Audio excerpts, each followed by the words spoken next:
Welcome to another edition of the GM Shuffle with Michael Lombardi, presented by DraftKings and VEASAN. I'm your host, Femi Abebefe. As always, make sure to subscribe, rate, and review wherever you get your podcasts. Our producer, Elliot Bowman, with us on the ones and twos here as we kick off another week 15, Michael, in the NFL. But we got to start with what happened in week 14 in the desert. Before we start. Where do you want to start? Before we start, yeah. I have a lot of contacts in Las Vegas, Femi. Okay. I started my job there, got a lot of friends that work there, and somebody said they saw you in a Tua jersey walking around Tivoli Village. Is that true? Somebody's telling you lies. Jersey? I do not. Somebody's telling you lies. I'm not sure what they saw or who they saw. It wasn't me. I can tell you that much. Are you sure you don't have one? No, but are you sure you don't have one in your collection? Maybe I'll take one for Christmas. I'm buying you, but that's, you know what? You just gave, I know what to get you for Christmas. Now I know what to get you for Christmas. I know exactly what it is. You could, it's okay. You can come out and tell us it's okay. We'll love you no matter what. It's okay. No, it's fine. There's no Tua jersey. There's no Tua ticket. We'll see what happens with Tua later on Saturday, but Elliot's going to get to the bottom. I'm going to hire Jim Rockford to get to the bottom of this ticket. I'm going to get to. It's only $200 a day plus expenses. Why not? And God rest Angel Martin's soul too. And he passed away this week. Anyway, I just wanted. I got a lot of friends in that town now. They're still there. I'm sure you do. The guy was older. The guy was older, and he had a flip phone, so he couldn't take a picture of you. So that's why I don't have it. But I'll get it. Now I know if anybody weird is following me around town, I'm like, okay, this is Michael's guy. It's Jim Rockford in a Camaro, gold one, Yeah, I'll have to look out for that. But it wasn't me. I can tell you that. It was not me that had the Tua jersey on here. I like how you just wanted to get right into the subject matter without even a little tease or any of that. Like, because I think that somebody saw you in that jersey and you thought I was not going to be able to know about it, I know. I will, like I said on Twitter, I vehemently deny all these allegations against me. The government's denied that Lee Harvey Oswald had an accomplice. Today we're going to get a bunch of documents out that said he was with the CIA. So there's a lot of denials that mean nothing. We see this all the time. We see it all the time. I look forward to going through the due process to clear my name of any wrongdoing. There's no Tua ticket nor jersey that I have, but I guess I'll take one for Christmas. But let's get into this episode of the pod, though, Michael, because this week in Arizona, tough week for the Cardinals organization. Started Monday night, third play of the game. Kyler Murray, who they just give the massive extension to over the offseason, tears his ACL, ending his season. Who knows when he'll come back with all the rehab process. These ACL injuries in December tend to take a little longer going into the following season. And then a couple days ago, we find out that General Manager Steve Keim is going to go ahead and take a health-related leave of absence. The Cardinals statement said Keim's duties are now being handled on an interim basis by Vice President Player Personnel Quentin Harris and VP Pro Personnel Adrian Wilson. Out of respect for privacy, which is required by law, the team will refrain from commenting further. So a tough week for the Cardinals. Let's start with the Murray injury, then we'll get into where they go with Keim and the uncertainty there at the GM spot. Well, look, I watched the tape of the game and it was the third play and it was, he was trying to pivot. And as soon as he fell down, Matthew Judon saw something. It's horrible for somebody who relies on his athleticism. It's really challenging. And this really now takes the Cardinals, Femi, in a completely different direction because, when you tear your ACL on December the 12th, at best you're hoping that you can get back 10 months, 11 months. But for somebody who relies so much on athleticism, speed, change of direction, I like Odell Beckham. I think you want to err on the side of caution. Odell Beckham, I was told, was 8 weeks away when he got a physical in Dallas. 8 weeks away, which would put him in the middle of February, which is kind of when he got it. It was 12 months. Yep. So we kind of have this sense that you can come back, but can you come back from an ACL and still be the same player? This is a double whammy for the Cardinals, who since 2022 has started, it has not worked out very well. They are 4-9 this year. I think they're 6-14 since the bye week when they were 6-1 and they played Chicago in Chicago, and then their season unfolded. It's really been a tough go with 2022. You mentioned Murray and his style of play. Do you think that whenever he comes back, and I'm sure it'll be at some point in the 2023 season, maybe second half of the season or so, when he comes back, do you think that we'll see a change in how he goes about playing? And do you think he can be successful if he doesn't do the movement stuff?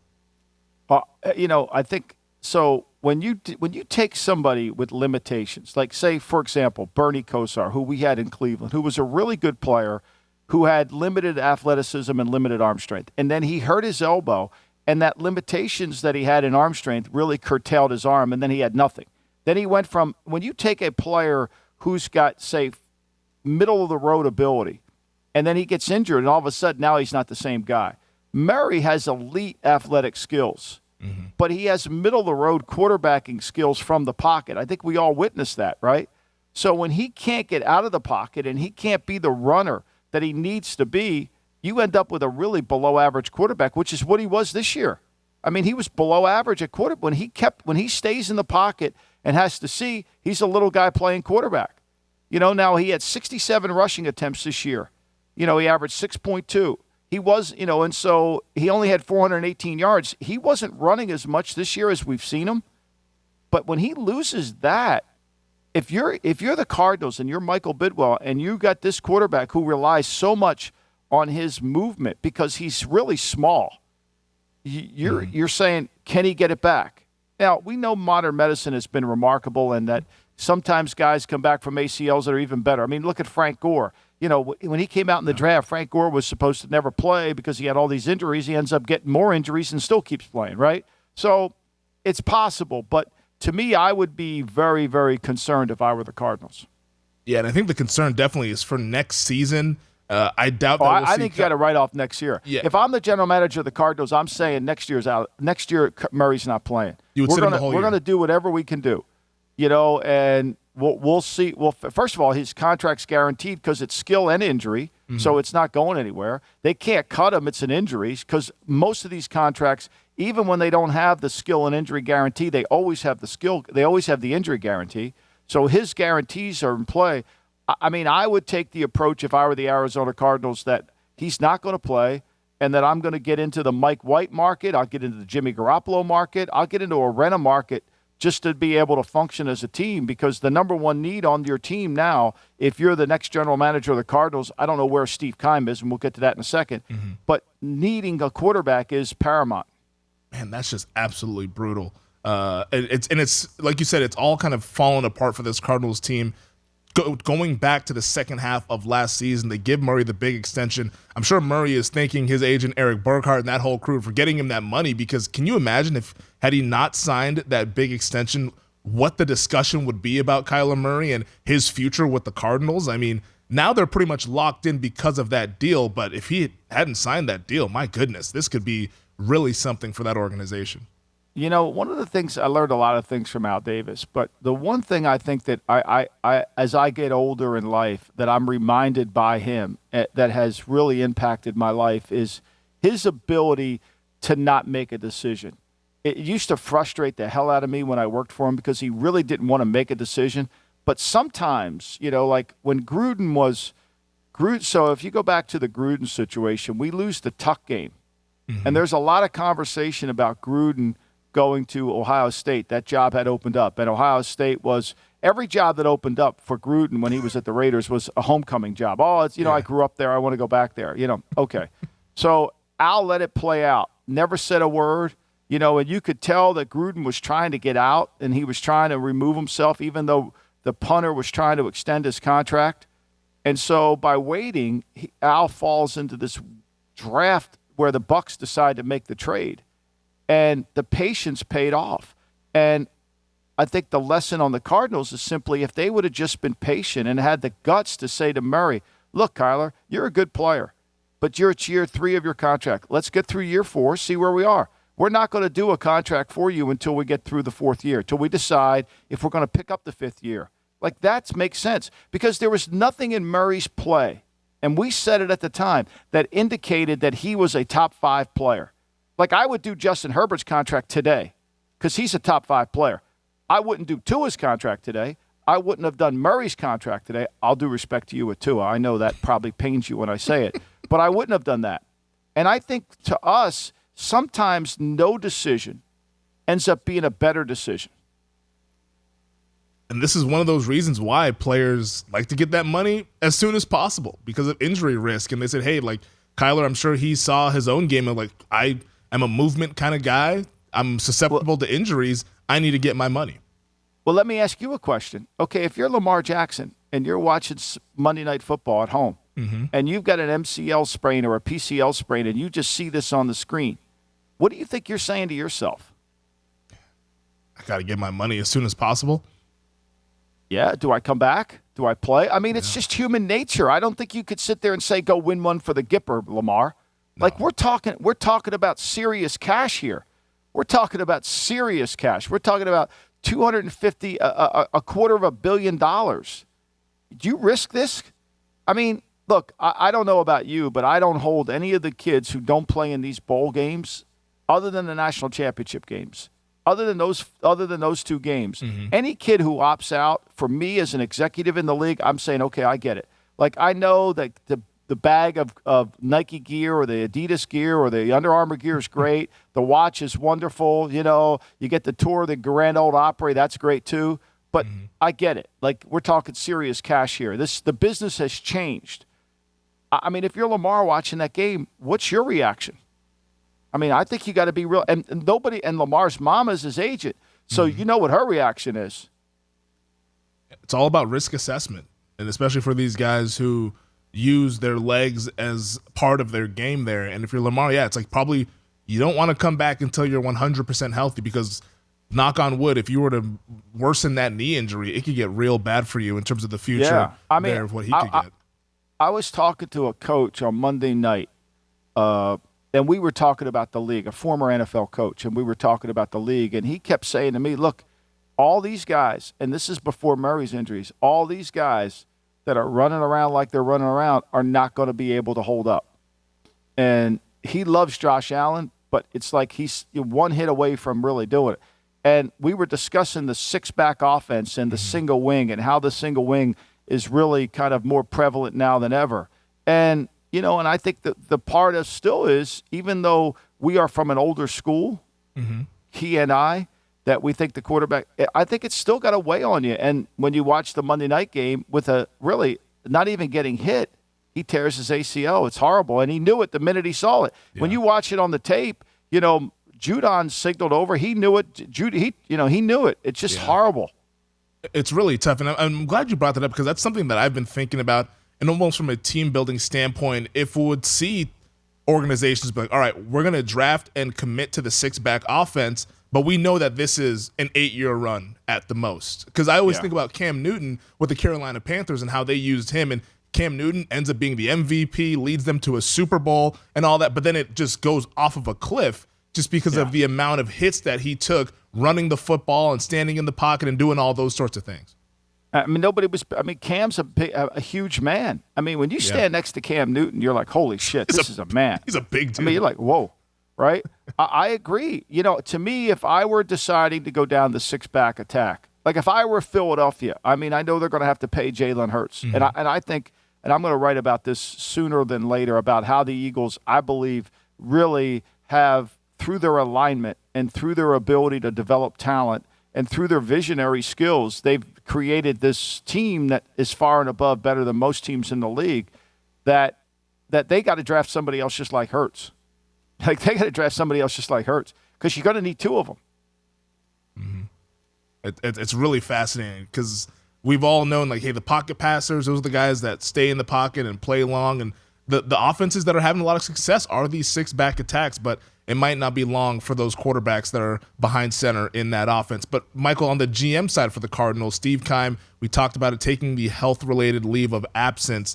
I mean, what does this do for an organization here? Keim has been there for quite some time, working closely with Michael Bidwell, the owner, and we don't know what the extent of what's going on there. Hopefully he's doing well. We send our condolences to him and his family, but this has got to be another kind of just tumultuous kind of circumstances that are going on out there in the desert. Yeah, I mean, it's a tough story, right? A personal story. You want Keim to get healthy. You want whatever's going on in his life. You know, he canceled his Friday radio show because he wasn't feeling well. and now this. So you hope that he's going to be fine and recover. It's a tough business. I mean, the stress of this business can get to you, and it's very challenging. And, Michael Bidwell has a lot of decisions to make. Like I mentioned, they have not been very good. And the other night, they proved how inept they are. I mean, the offensive line is a disaster. I mean, New England's not even, they're playing the game. And if New England, Colt McCoy can move the ball, but New England just rushes runs games, and the game's over.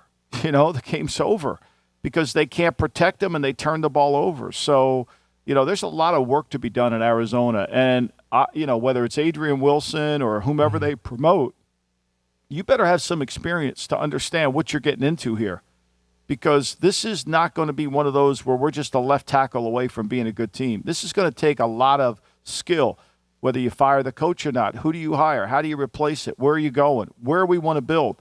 There's no alignment there. And who's going to create the alignment? It's going to be challenging, and Michael Bidwell has to answer those questions. It's really fascinating from a Kingsbury standpoint, because Kingsbury, Kyler, and Keim, those guys have all been extended throughout this past offseason. Yeah. And now with Keim maybe stepping away, does that create uncertainty at the head coaching spot here? I keep thinking, though, sometimes, Femi, these extensions are they're announced as full extensions, but they could have options in it, right? Mm-hmm. Like in television, when you do a TV contract, you sign a 2-year and the 2-year option deal, right? Yeah. When Bill Callahan signed a contract at the Raiders to become the head coach, Al gave him 2 years with 2 years of an option. Not kind of fair, right? And then in the second year when we went to the Super Bowl year 1, he didn't pick up the last 2 years of the option, which really destroyed our season that year. Yeah. And so, I have a sense, to me, unless Bidwell just did it, I have a sense that maybe these aren't buttoned up. I mean, I know Murray's is buttoned up, but maybe Keim and Cliff aren't buttoned up as much as we all are led to believe they are.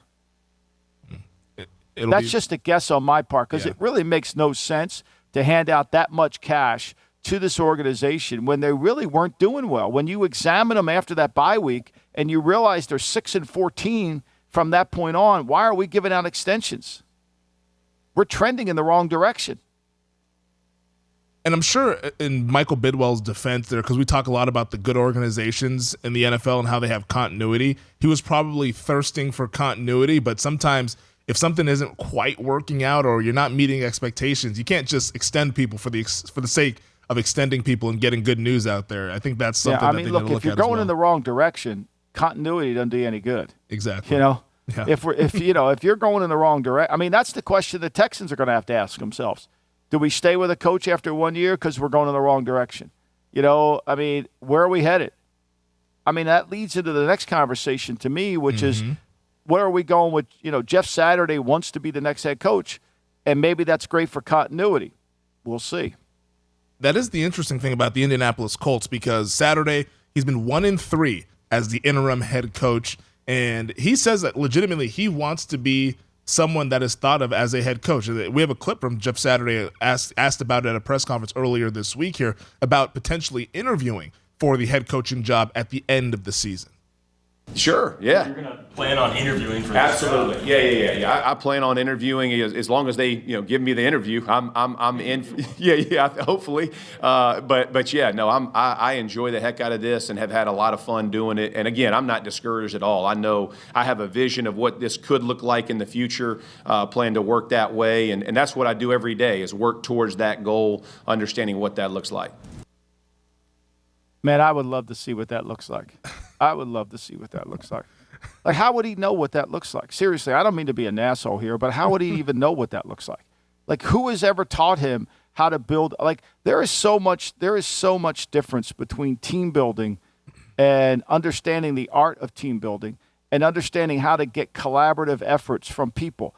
Like, it's one thing to sit there and say, I have this vision. The NFL is the hardest job in sports to get everybody on the same page. To get everybody on the same page is the hardest thing to do.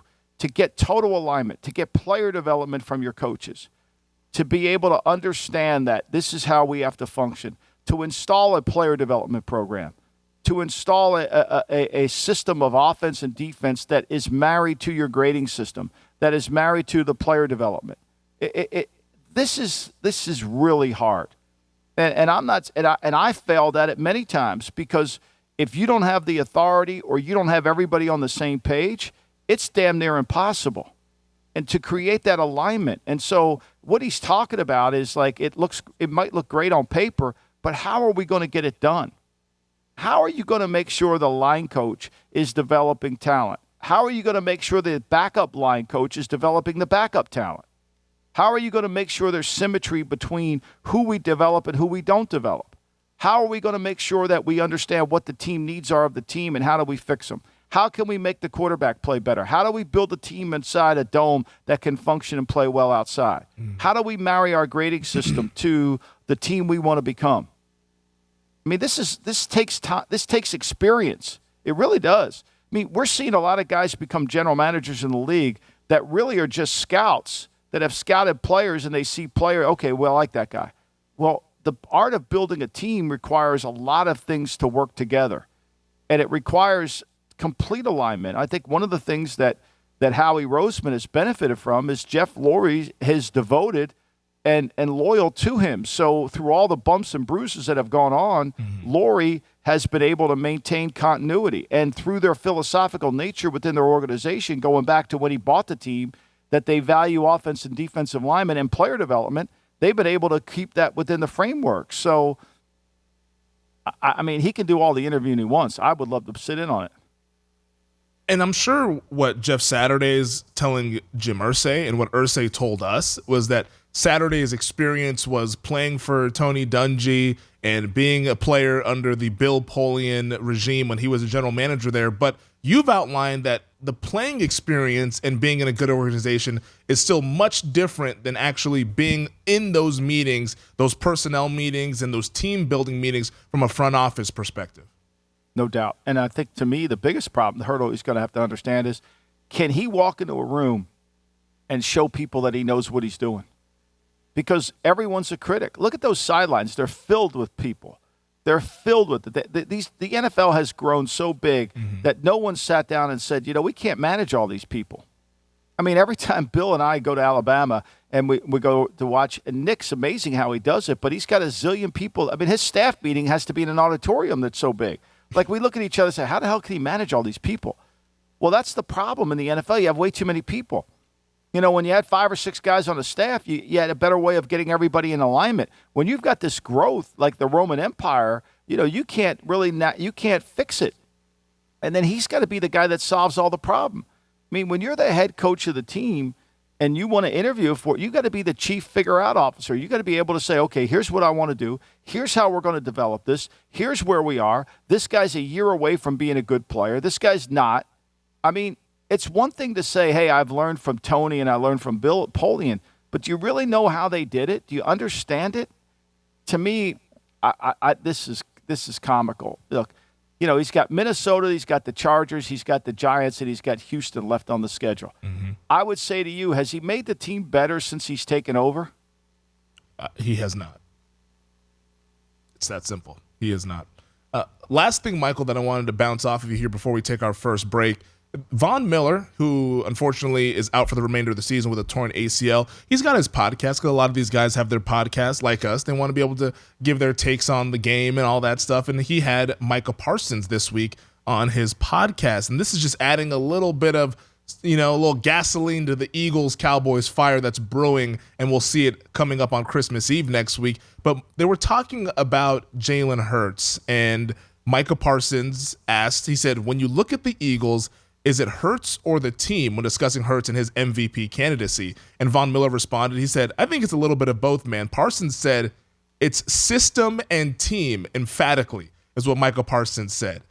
The Eagles clearly heard that. Jordan Mailata, the left tackle for Jalen Hurts, said, quote, I'm going to worry about the Chicago Bears this week, mate. Worry about this game. Micah should worry about his game this week, too. I don't know who the F they're playing, pardon my language. Just worry about who you got this week, is what Mailata said. What do you make of those comments there? And also, do you agree with Micah Parsons that it's more team and system versus what Hurts is doing on the field? I think it's the ultimate compliment what Micah Parsons said. I think that every player has to be in the right system. I think it's the ultimate compliment. I didn't take it as a negative. I took it as a positive.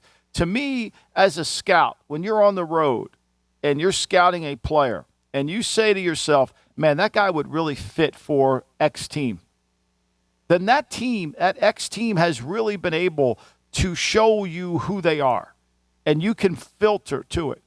And the Eagles have done a wonderful job of marrying the player's talent, Hurts, to a scheme. I don't know if they thought it was going to get there. I don't know when they drafted him if that was the plan. But through the evolution, through the trial and error, they've gotten somewhere where it's really worthwhile. And through the kids' work habits, they've gotten there. So I think Micah Parsons, I think he was trying to do it to me, it's the ultimate compliment. Most teams wish they had this ability to develop talent, to build a system around the player. I mean, this is, to me, the tribute to the Eagles and Jeff Lurie and Roseman, what they've been able to accomplish and getting everybody on the same page, having this offensive line that is really one of the best in the league play at a high level, the defensive line play at a high level, and then all these other pieces fit. I think it was the ultimate compliment. I don't know why Hurts would take it as a negative when people say he's a system player. Well, we're all system players. Look, I'm a shitty scout in some other system. When I work for the Patriot or for Bill, I'm a pretty good scout. I know the system. What's wrong with that? Yeah, Hurts' teammates took it as a slight. Jordan Mailata, Lane Johnson, I believe, was posting on social media as well, saying like pretty much, we'll see you guys down the line. if he tried to run, if Hurts tried to become a West Coast quarterback, under center, rhythm thrower, 5-step drop, read out to the slot, like that would not work. So why would you do that? Why would you do that? It makes no sense, right? So when he came out, the problem is, most of the problem with quarterbacks are, I think in Baltimore's case specifically, is they can't figure out what offense that marries the system to get the player. I mean, the scheme for Lamar is horrible. They've never married the scheme to the player. I mean, Lamar wishes that he was playing in the same system and scheme. That's the challenge of a head coach or a general manager, is to figure out, if we draft this kid, here's what we got to do. Here's how we've got to play it. The Eagles have had a plan for Jalen Hurts, and that plan has worked out really well. Real quick, Michael, Hurts, is he the MVP? You know, I think he is. I really do. I think he's the MVP. I think he has generated this incredible offensive performance, which they often offset with their defense, and they are a very good team, and he leads it. 7 rushes for 77 yards. I mean, he's throwing the deep ball really well. Look, do I think he reads and anticipate great? No, I'm not saying he does. But in the way they utilize his skill set, he has proven to be the best player in the league so far this year. All right, let's take our first break. On the other side, we'll get to Thursday Night Football, and it's a doozy, the NFC West clash between the Niners and the Seahawks. All right, Michael, Thursday Night Football tonight in my old neck of the woods, the Pacific Northwest, the Seattle Seahawks hosting the San Francisco 49ers over at our show sponsor, DraftKings. The Niners, 3.5-point favorites with a total of 43. How do you see this game playing out? Well, the first time they played, Femi, this was with the Trey Lance game where Trey Lance got hurt, right? And the Niners, they threw the ball 24 times in the game. They ran it successfully against them. They were able to run for 189 yards. They only threw for 184. So, and Geno Smith wasn't horrible. They turned the ball over 3 times. The defense dominated. And we all said after week 2, well, that was the real Geno. That's who we've seen, right? Look, I think Seattle defensively hasn't been very good. They're simple. They're not complex. They're trying to rely on their execution of the defense. They're trying to rely on somehow creating turnovers, and they haven't been able to do it. Seattle, last week, Carolina ran the ball down their throat. And it's hard to run the ball up there, right? As you know, that's a crowded, that's a loud stadium. But, the last 3 weeks, the Raiders ran there for 283. Okay, they went and played the Rams. They won. The Rams, who can't run the ball, ran for 171. And then Carolina, back up there, runs for 223. So if they don't stop the run against San Francisco, I think Brock Purdy's going to throw the ball 16 times and win the game. And they're going to have to protect, and Geno's going to have to play his best game of the year. I think the Niners, based on my numbers and game codes, I think they've improved every single week as the years went on. There will be no Deebo Samuel for the 49ers. Deebo Samuel suffering that ankle injury in the win over the Buccaneers this past Sunday. They think that he should be able to come back by the end of the regular season, if not maybe in the postseason. This is a game where the Niners, if they win it, they win the NFC West. So they have that going for them. They can clinch the division with a victory tonight. But Michael, I think this is going to be kind of a last stand performance from the Seahawks. I think the Seahawks are going to be really competitive in this game, having covered that team, grew up in that area. These primetime games, especially under head coach Pete Carroll, that atmosphere is off the charts, and he gets these guys up for these types of games. This is going to be a hard game for the Niners. In fact, Michael, I went ahead and bet Seattle. I took the 3.5, and I also bet them on the money line. I bet Seattle on the money line. I think the Seahawks win the game. Purdy, I love it. Brock Purdy's making his first road start, and he's making his first road start in one of the most hostile environments in the NFL. I think the Seahawks start fast. They make things uncomfortable for Purdy. He's going to have to play from behind, and I think Seattle uses that crowd. They feed off of that energy, and they get a big-time win at home. But I think the Niners still win the division, but I think the Seahawks push it off to another week there and get the upset win. When you get T-shirt and hat games, man, that changes everything, right? Yeah. You know, when you get a T-shirt and hat game, and look, I don't disagree with you. Thursday night football games are so unpredictable. You can't go by conventional wisdom. But to me, you know, I don't know if Purdy's going to play in the game. I mean, last week Sam Darnold didn't play in the game. The longest play that Carolina had was a 24-yard run by Darnold. They threw for 105 yards.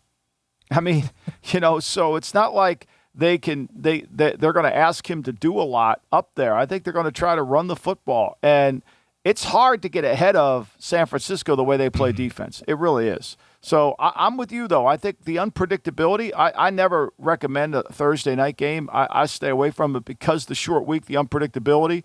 But I think the Niners have to go in there and try to win this game running. They can't let Purdy participate too much in the game because if he turns it over, that's the only way Seattle's going to beat him.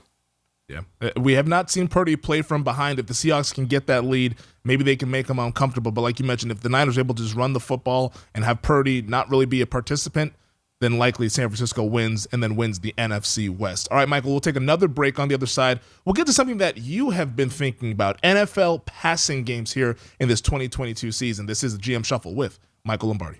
All right, Michael, one of the things that's really been interesting this NFL season is that scoring has been down. That's been documented. We've seen in the betting market totals regularly now in the mid to low 40s. The passing game doesn't feel like it's been as prolific as it has been over the past 5 years. And we were discussing this earlier during the week here and some of these numbers about how pass attempts per game, that's down. Average depth of target, that's down. What do you attribute this kind of decline in the passing game that we've seen this season? Yeah, a friend of mine, Ryan, sent me these numbers. He kind of like goes through the league and statistically and kind of asks the question, you know, listens to the GM Shuffle. He's been a great resource for me. And, you know, like why are pass attempts down from 35.7 in 2016 to the lowest since 2009 at 33.5? And I think a lot of this is, you know, people are playing way more nickel. The fronts are lighter. The defensive front. I mean, football's a game of numbers, right? Mm-hmm. And so when you have 6 in the box and I have 6 that can block 6, I can run the ball. When you have, you know, 7 in the box and I only have 6 to block, you know, then I got to throw it. You know, it's as simple as the ridiculous argument that Pete Carroll has to endure from the national media that he should have run Marshawn Lynch, right, in that game. Oh, you should have run Marshawn Lynch. You know, all the geniuses say that, right? You know, well, if anybody can count, and my grandson Dominic can, he would have known that there was no way that they could have blocked everybody, right? That the advantage was to throw it at that point. And so a lot of this is related to how you playing me, you know, and then sometimes who's in the box, right? You know, if you're playing Buffalo and Milano's in there and, you know, they got another small linebacker in there, well, even though they got 6, they're really so small, we got to run them out of it, right? Mm-hmm. So it's cause and effect, right? And I think a lot of the reason the depth of the target is, you know, there used to be the depth of the target was at 9 yards and 12. This is the lowest at 8.1 since 2006. Wow. A lot of it is because the teams can't hold on to the ball very long. The offensive line stink. They want a rhythm passing game and the RPO. Like people are trying to read off the RPO, throw it quicker, get it out of our hands, try to do all that. So, you know, I think to me, this is kind of more along the way of how the game is evolving, how defense are adjusting to the RPO game and trying to figure out the best way. I think we're going to continue to see more runs. I think we're going to see more single wing offenses as the quarterbacks from college become more single wing quarterbacks. Like, what are you going to do with Anthony Richardson if you draft him? I love Anthony Richardson. I think he's the most talented. I think he's so talented. I think he should have stayed in school a year, right? Like this, it's ridiculous that he came out of school. I'm a huge fan of his. But for him to come out, he's going to have to redshirt. It's going to take time. I don't know if it'll ever work. But whoever drafts him has to figure out, like, this is the offense we're going to run with him. And a lot of it's going to be his skill as a runner. And I think that's why you see some of these numbers change. You know, it's interesting because I feel like in the passing game, we're starting to see, and one of the reasons why that depth of target is down, we're starting to see more of those screens. And we've seen screens for all throughout football, but it feels like it's more of those smoke screens out to wide receivers getting the ball in their hand, almost an extension of the run game, of like this quick passing game, because teams can't line it up and run the football. They don't have the personnel to do that, where they don't have the fullbacks or the offensive line. But it's numbers too, though, Femi. It's numbers too. If you're out there and there's only two guys out there and you can block one of the guys is played off, and you block the first guy, and all it takes is us to miss a guy. It's all numbers. You know, the numbers are in our favor. Let's take advantage of it. Or we got an edge out there. You know, or they're blitzing off the corner. You know, I mean, New England, when when the Jones kid scored the touchdown, they blitzed off the slot corner, and he throws it out there and he takes it to the house. I mean, a lot of it is, hey, get the ball out and get, yards after the catch. That's the critical. That's what makes San Francisco so dangerous as an offense, is because they have a bunch of players that can take short passes and make them longer gains. I think the thing that's missing in the league is offensive coordinators are really lacking in how to like when you watch Kyle Shanahan's offense, his ability to create the mismatch based on how he runs the football is really brilliant. He gets it from his father. His father was brilliant at it, right? His father understood how to design a running game, and he taught it to his son. And Kyle's really good at that. And there's not a lot of – Arthur Smith is really good at this too. Like, there's a reason why some teams are good at running the football, and it isn't because they can block better. Would you put Mike McDaniel in that class, the Dolphins head coach? Because a lot of people. Well, the media tells me that. You tell me. I'm sure you went right to it, but he goes out there to play Baltimore. He goes out there to play the Chargers, and they give up 5.5 yards per carry, and he out there trying to throw it. I think, to me, and I didn't say this on Monday, and after the podcast on Monday, I was pissed at myself. I think a lot of what McDaniel tried to do there was organizational. I think they wanted to go out there and prove to the world and prove to the Chargers and prove to everybody that Tua is better than Herbert. I think that's really was their motivation. I think there was something beyond setting up the game. So for them to come out and throw it as much as they did against a team that can't run it, that can't play the run, to me that was ego-driven. We're going to prove to you. We're going to prove that we were right about Tua. We're going to prove to you we're right. And in proving, they proved themselves wrong. If that's what they were doing, my God, that's terrible. I mean, it's the only explanation for it. I mean, McDaniel gets hired as this offensive guru run ball. I mean, do you realize they haven't run the ball very? I mean, I think they have 2 games of rushing of over 100 yards on the year. I mean, I don't think they've tried to they haven't run the ball. They have 4 games. They ran for 137 against the Jets in a win. They ran for 111 against Pittsburgh. They ran for 107 against Detroit, and they ran for 195 against Cleveland, and they won that game. Other than that, they've been below 100. I mean, they've been at 33 against San Francisco, 41 against Buffalo, 65 against. I mean, they've made a conscious effort to highlight Tua. Okay, great. But when you're playing against one of the worst run defenses in all of football, why would you want to highlight them? So now you end up with 219 total yards. Especially a run defense in the Chargers that's inviting you to run the football. That's Brandon Staley's whole scheme. He built that defense back to front instead of front to back like we typically see there. Like, the secondary is where they're highlighted with all their talented players. The fact that they were throwing into that just baffles my mind. It's the goal should be to win the game. It shouldn't be to highlight one player or whatever. I think it was self-indulgent. I really do. I think they were trying to prove I really think they were trying to prove something. Or else it makes no. How would you set up a game plan and you're playing the Chargers and you're saying, okay, let's throw it? Like, if we control the clock, run the ball, we're going to win the game. So you talk about the run game and these teams that are able to devise these things. How do you think that translates to the playoffs? Because we're 4 weeks away from the postseason here. Which types of teams are checking off these boxes to where you feel good about them come January that, okay, these teams can win either way? Whether if you ask them to pass the ball, they can win, or if you ask them to run the football and when the weather gets bad, they can also win and be efficient in that matter. Well, I think Philly has proven they can do that, right? I think Kansas City proves they can do it. I think Buffalo has been inconsistent proving that. I think Dallas could do that. I think they could. Dak's got to protect the football better. There's no denying that. I think that Minnesota, I don't know if they've proven that yet. I don't think they're at that level. San Francisco can throw it or run it. I mean, and look, San Francisco's defense can stop you. So, and Cincinnati can throw it or run it. I would say those 6 teams have a chance to do that. I think some of the other ones, Baltimore can't throw it. We've seen this before, right? We've seen this happen. They can't throw it. They can't throw it consistently. Tennessee, if they get in a game, they get behind, they can't win. I mean, so it's really going to come down to, but I would say this, if I were a young coach, I would spend a lot of time understanding how to run the football, how to set up a run game, and study it. Do you think Ben Johnson of the Lions, the offensive coordinator there, do you think he's one of those coaches that's doing that, or is it just he has good personnel there on that offensive line? I think when I watch them, I think he gets it. I think there's a fundamental belief from their head coach that we've got to run the ball. Campbell's been around Parcells, so I think he understands that you got to have balance. You can't go to a game and throw it 50 times. So I do think that they get that, and I think the way their offensive line plays, it gives them a chance. I mean, look, they ran for 160 against the Giants. They only threw against the Giants. They only threw for 165 yards. And they won that game going away, 31-18. Last week they ran for 134.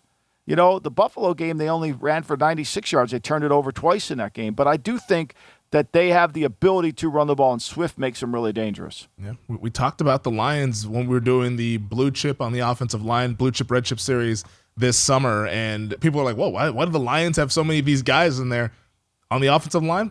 We're starting to see it this season with what they've been doing on that offense. All right, Michael, let's take our final break. We'll get to Saturday and Sunday slate when we come. All right, Michael, let's get to Saturday and Sunday slate here in Week 15, man. We got a lot of football this weekend. It's going to be awesome. I love it. Triple header. I love Saturday games. I love it. I love sitting my fat ass on a couch for 8 hours. And then doing it again the next day. Yeah, I mean, they get to do it again the next day. Millie's cooking. I don't have to worry about anything. I just sit there. Bella's bothering the shit out of me to take her out every 20 minutes. Yeah, I even enjoy that. I mean, God, I love it. I wonder, NFL Network's doing all the games. Mm-hmm. Is their talent doing all the broadcasts? I mean, I have to have the sound on because Millie's going to be watching.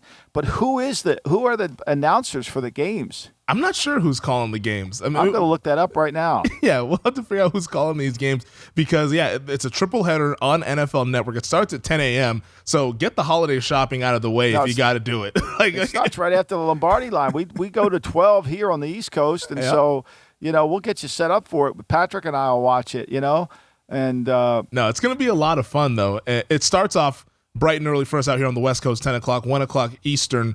The Colts and the Vikings, Minnesota 4-point favorites, total at 48. It appears that they're going to get Christian Darrisaw, the left tackle, back, and also Garrett Bradbury, their center. So the offensive line should be intact for this game against Indy. All right, so I got it for you. All right, so in that game when we get Darrisaw back and we get to witness Jeff Saturday's coaching vernacular, we get Noah Eagle. I don't even know who Noah Eagle. That's Nate Ian Burleson Eagle's son. Oh, is it really? God bless him. That's awesome. Yeah. And then we get Rich Eisen and Kurt Warner for the second one. Okay. And then we get Kevin Kugler and Mark Sanchez for the third one. All right. There we go. Interesting. It's I'll have the sound on because I have to. I have to have the sound on because Millie wants to. No, listen. actually, I won't have the sound on because Millie has to go to the airport on Saturday till she probably won't be. So at least 2 of the games I won't have sound on. So that'll be good. Okay. Well, there you go. But what do you make of the game between the Colts and the Vikings? My instincts tell me to take Minnesota again here because I think when I ran my number, Indianapolis is really bad. I have this game as a this is one of the games that's off my chart in terms of I think Minnesota should be favored by almost 9 points, and the line's 3.5 because my power ranking for Indianapolis is so low, and that's not that's not from my dislike of the head coach or the lack of credibility with the head coach, should I say. It's really from their numbers. I mean, when you break down the Colts, they have one area where they're in the top 12, the 19 areas that I go over, and they're 11 in the bottom of the 19. Meanwhile, Minnesota's good in Minnesota's not elite, but Minnesota's good in, they're in the top 7 and 4. They're in the top 12 and 7. And and they're not in any of the bottom 32 category. They're not in the bottom third. Now they're close, but they're not in the bottom third. So I think Minnesota will be able to move the ball. I think they've got to protect him, which they do. They're tough to play at home. They got to play better defense. I mean, Matt Ryan's prone to turn the ball over. And if the Colts can't protect, now I think that's the area where I'm disappointed in the Vikings is they haven't been able to get any pass rush. Yeah, and that Colts offensive line is not good. So if they can't get home against them, it's not going to bode well for what happens in January here. That's it. That game's a no bet for me. I just pass it. I think the Vikings win, but I don't want to get involved with that game. Ravens and the Browns. Cleveland 3-point favorites. Total 37. Now, Tyler Huntley has practiced in 2 of the practices this week. He's still in the concussion protocol, but there's a chance he could clear it by Saturday and start this game here. But whether it's Huntley or Anthony Brown, what do you make of this Ravens team as a 3-point underdog against the Browns? I think I take the Brownies in the points. I mean, I take the Ravens. I mean, look, they play great run defense, right? They're really good at playing run defense. It's hard to run the ball on them, and that's what Cleveland wants to do. And Baltimore, Huntley will make enough plays in the game. And unless Watson plays outside of himself, I mean, the under total is 37. Think how low scoring that is. Yeah. Anytime you're going to give me the Ravens and 3 points along with Justin Tucker, I'll take it. I think that has the best chance. I mean, I don't see to me, the Browns, they make way too many mistakes in terms of fundamental game management. They have a great opening drive, and then they don't do much for the rest of the game. And I haven't been impressed with Watson at all. He's going to have to throw the ball. Can they throw the ball against Baltimore? I don't think so. I think this is kind of a line that has kind of why should Cleveland be favored against Baltimore? Just because Huntley's playing? I would not be able to lay points with Deshaun Watson, just the way that he's been playing so far this season. If he's an underdog, maybe I could talk myself into getting involved, but I can't bet this game right now at the current numbers. The Saturday night game, I know you'll be watching this one very closely, as you'll will have your jersey on. I'm gonna get you. I got to meet your girlfriend, so she'll take a picture of me with that jersey on. I can see you sitting on the couch eating popcorn. I could see that. I could see you eating popcorn, doing that with your jersey. Come on, Tua, let's go. Got crumbs all over my Tua jersey. Yeah, I got crumbs all over you. The Dolphins are 7-point underdogs. This has ticked down a little bit. It was 7.5 earlier. Now it's 7. Total 43.5. What do you think happens? Lake effect snow potentially, so there could be some wind and some inclement weather. I had this as an 8.47 game. Look, it's going to be interesting. I think if there's any moisture in the air, if that lake effect or if it's rain, I think it's going to affect Tua throwing the football. I think if there's wind, it's going to affect Tua throwing the ball. And I think McDermott will do a good job of duplicating the Brendan Staley pack the middle of the field. And I think a lot of this game is going to come down to what does the weather look like. I'm surprised it's ticking this way. I thought it would tick up to 8. I have this as an 8.47 game. I mean, think about it. The Jets are in there. The Jets are in there last week, and the Jets are a 10-point dog. Miami's in there with a quarterback that we know, forget about what we think about. I mean, we know is going to struggle to throw the ball. He doesn't throw it with great velocity into the wind. And they're only a 7-point dog. They're only getting 7. I think the line's wrong. I agree with you. Honestly, I haven't bet Buffalo just yet, but I'm going to bet Buffalo as long as if it's 7. I'm going to wait to see if this. I mean, how crazy does this go? Do we go to 6.5? I would much rather have 6.5 than 7, but I'll at least have a 7 in my pocket by the time we get to kickoff. That line doesn't really make sense to me. Like they said, the inclement weather heavily favors one side over the other. I think the Bills go out and get a big-time win on Saturday night.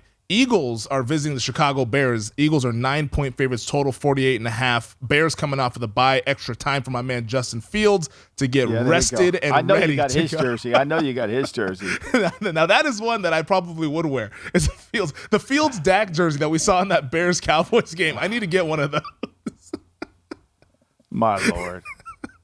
I mean, look, the flu bug run through the Bears this week, and it's going to be a cold one. It's going to be 28 degrees, I assume windy. I mean, the Bears, this is a game where it features two good running quarterbacks. And, the one thing I liked what the Eagles have done the last 2 weeks is, and they've got to do it again this week, is they have been able to get the lead, play from in front, 24-7 against the Giants, 21-7 against Tennessee. When they make you play one-dimensional, then it really becomes a problem. And so I think that's what they've been really good. They've thrown the ball to run the ball, and I think you can throw it on there. I was surprised this line didn't get to 10. At 9, at under, I have it as 11.4 game. I don't know if I'll play it, but teams coming off a bye worry me a little bit too. Do they get it right back together? Last week Seattle struggled after their bye. I mean, it seems like teams. We all think they're going to play great off a bye, but they start slower. I think there's actually been some numbers that show that teams that are coming off the bye that are on the road play well, but teams that are coming off the bye that are coming off it and are playing at home, they're a little sluggish. So I don't know if there's something into that. Maybe that was the case with Carolina and Seattle. I mean, Exactly. Carolina was coming off a bye, and they played well. So, maybe it is favor the road team. So we'll see. Yeah, that's a no bet for me. Cowboys at the Jaguars. Dallas laying 4, total 48.5. I know the betting market is intrigued by Jacksonville in this game. Michael, are you? I think so. Look, when you go through the games, nobody's betting Dallas. As of today, 6% of the money's in on Dallas. What makes Tennessee interesting is 52% of the tickets are bet on Jacksonville, but they're getting 88% of the money. They're getting 94% of the money. So what I always look for in these games, Femi, is I always look for the low ticket count, high money. I like that combination. I like that. I like it to be like, okay, Chicago's at 39% of the tickets, but they're getting 71% of the money. That tells me there's somebody with substantial cash is playing. It doesn't tell me that the guy's a sharp or he knows what he's doing. It just tells me people are wagering higher sums. So that kind of allows me to see it. And this is one of those games where a lot of people are betting Jacksonville. I have it as a 4.73 game. It's at 4.5. It was up to 5. It ticked back down.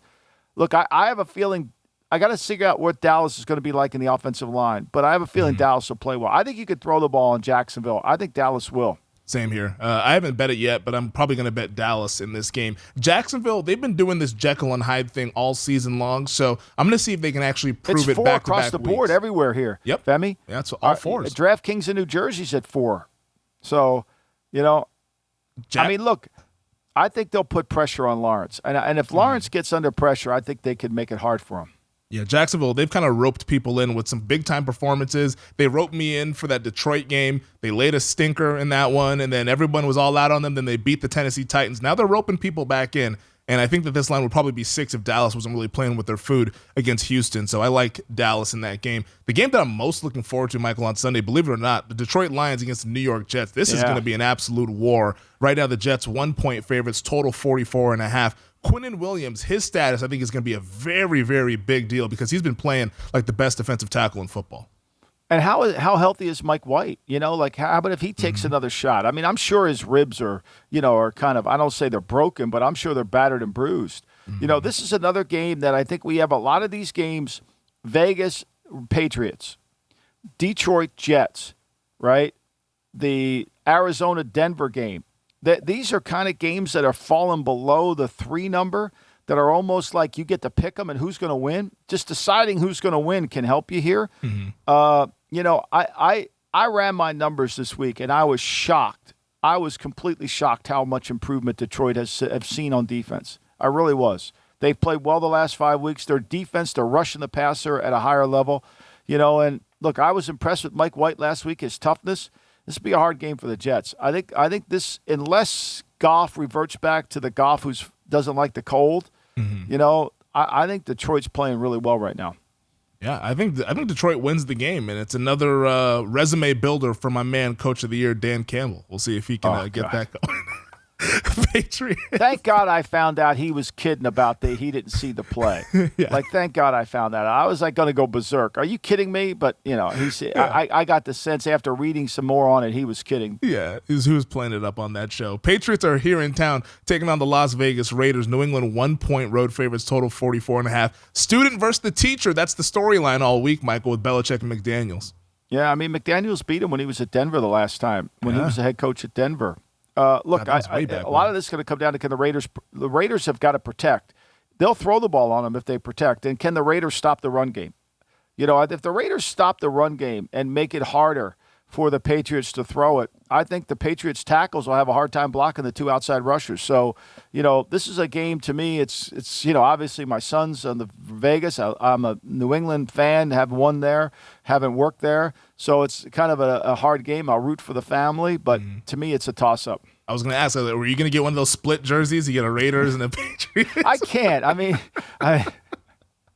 I can't. What's going to happen to me tomorrow? Russo's going to pick one of the teams, right? Just to piss you off? Just to piss me off, yeah.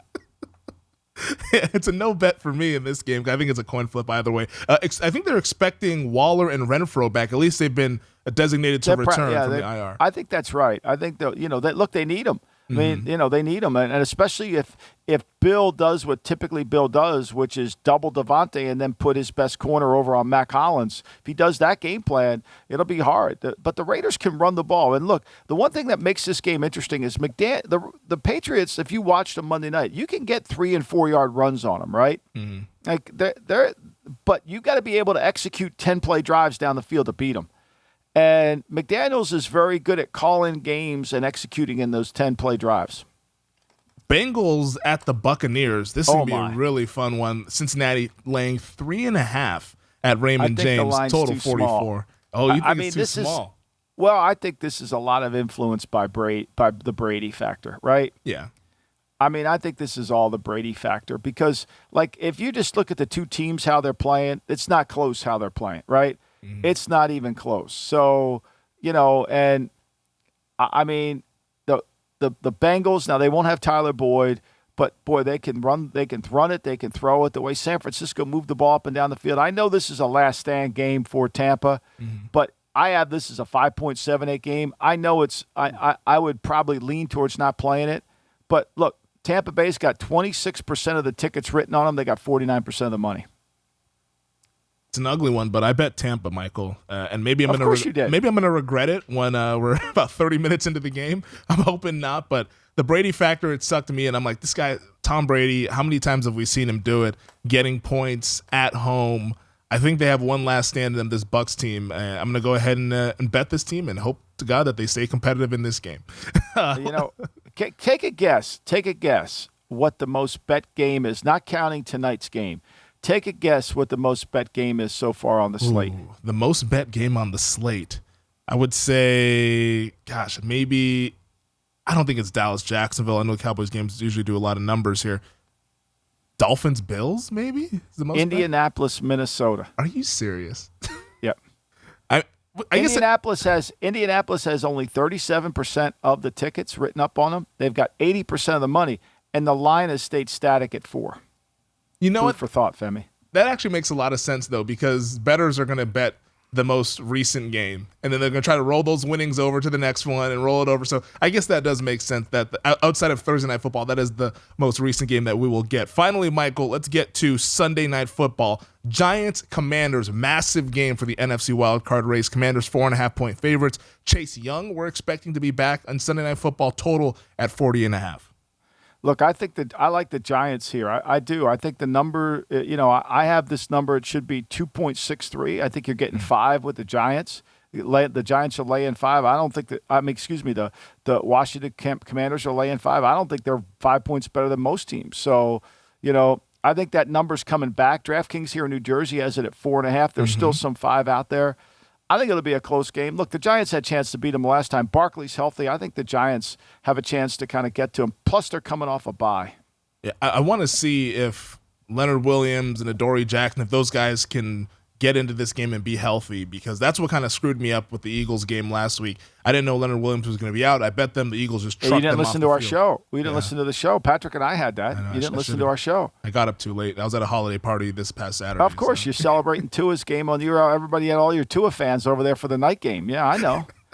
Let me see here. The last I saw was Williams, I think, was limited and practiced on Wednesday. So my understanding is I think they'll get him to. I know they're going to have Barkley's at full strength. Yeah, Barkley's right? good to go. Yeah, he's good to go. Barkley's at full strength. So I think Leonard Williams, if he's limited, and I think he'll go. I don't know about Adoree Jackson. He didn't practice yesterday, so I doubt if he's going.